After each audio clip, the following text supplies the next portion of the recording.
Of all the apostles, and I mentioned this in the children's message, of all the apostles, I really did like Peter the most. Peter is emotional. He's impulsive. He speaks before he completely thinks things through. He promises Jesus, I will never abandon you. Oh, unthinkable. I'd never do that. 24 hours later, he does exactly that. Peter gets things wrong a lot. But it's interesting that he gets, every so once in a while, he gets something really, really right. And again, as I mentioned in the children's message, Peter was my hero growing up. Because I did that a lot. I would speak before I completely thought things through. I was impulsive. I jumped before I thought. But in this particular story, Christians traditionally spend a lot of time wagging their finger at Peter.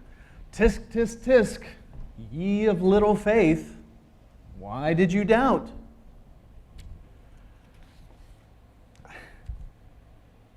I can remember my mom saying, Peter doubted and Peter sank. Yeah, like as if we wouldn't hesitate to get out of a boat in the middle of a storm because what you thought was a ghost was telling you to come and walk on the water. Please, spare me. You see, what I find very fascinating is that everybody seems to forget that Peter is the only one who actually gets out of the boat. If anything, in that moment, Peter was the one who acts with more faith than anyone else.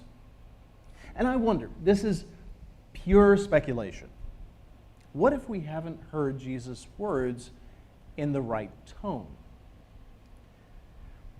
Because a few chapters later, Jesus tells his disciples something very interesting. He says, if they have faith the size of a mustard grain, that tiny, tiny little mustard grain, they can move mountains. So, when Jesus says, you of little faith to Peter, again, speculation, but maybe there's something more than just simply, you didn't believe in me, so that's why you sank. What if it's something closer to Peter, with such little faith, you walked on water. But why did you stop? Why did you doubt? You keep going. Speculation, but I think it's worth considering. And what makes this even more interesting to me is that Jesus never actually asked anyone to do this. It wasn't Jesus who turned this account into a test of faith. It was Peter who did that.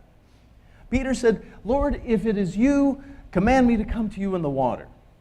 And I can almost imagine Jesus going, okay, I never asked you to do that, but sure, come. So Peter begins with uncertainty. If it is you. And then Peter, being Peter, creates his own gauntlet. And to his credit, he puts his money where his mouth is. He actually gets out of the boat and he walks. And then he has an entirely appropriate moment of panic. And then what I find even more wonderfully ridiculous is what he actually panics over.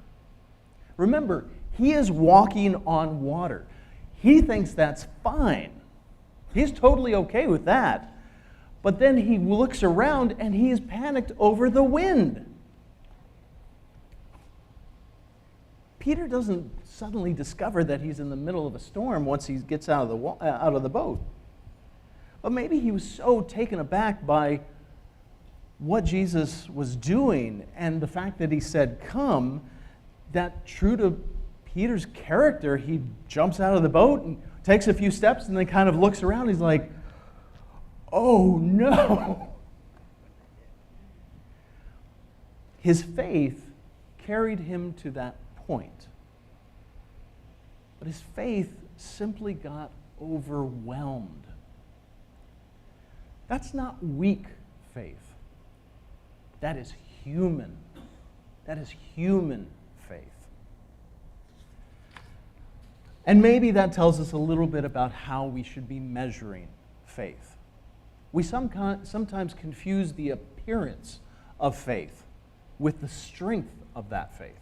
Faith that is loud and certain and self-assured, but never actually moves someone to love, justice, and mercy. It's that kind of faith that I actually do wonder how strong it really is. I don't know if this story from today's reading was literal or metaphorical, but what I do know is that Jesus asks us to do some very impossible things. And usually the things he asks us to do does not involve violating the laws of physics. But they might as well be sometimes. Because some of the things he asks us to do is to love our enemy, to stand with those who are marginalized, to love one another, to forgive. And it is those things that we step out in faith over. And then we panic halfway across. And as terrifying as that storm may be, Jesus both believes we can do it and is there to catch us when we do panic. I think Christianity has turned this story into the wrong kind of lesson. Don't be like Peter. Don't doubt. You should be on to advanced water walking, not stuck on the beginner's guide.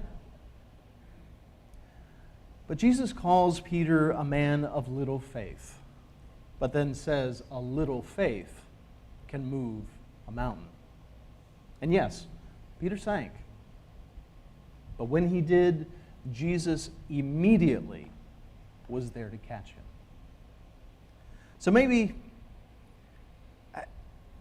we ask ourselves the question, do I have enough faith to never doubt? And I think that's completely the wrong question. The question should be, what impossible thing does Jesus believe that I can do if I am willing to try and put one foot out of the boat and start walking on water? Amen.